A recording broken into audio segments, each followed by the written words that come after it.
السلام علیکم ورحمۃ اللہ وبرکاتہ۔ معزز اسکالرز، آج کا سوال ہے کہ عشرہ مبشرہ صحابہ کرام کون سے ہیں؟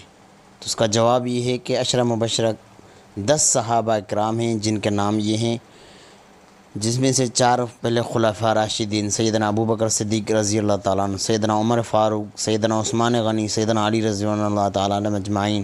نمبر 5 طلحہ رضی اللہ تعالیٰ عنہ۔ نمبر 6 زبیر رضی اللہ تعالیٰ عنہ۔ نمبر 7 عبد الرحمن بن عوف۔ نمبر 8 سعد بن ابی وقاص رضی اللہ تعالیٰ عنہ۔ نمبر 9 سعید بن زید رضی اللہ تعالیٰ عنہ۔ اور نمبر 10 ابو عبیدہ بن جراح رضی اللہ تعالیٰ عنہ۔ یہ وہ صحابہ کرام ہیں جن کو آپ صلی اللہ علیہ وسلم نے ایک ساتھ جنت کی بشارت فرمائی، جن کی وجہ سے ان کو عشرہ مبشرہ صحابہ کرام کا لقب دیا جاتا ہے۔ عشرہ مبشرہ صحابہ کرام، اور عشرہ جو ہے 10 کو کہتے ہیں عربی میں، تو اس لیے اس کو عشرہ کہتے ہیں۔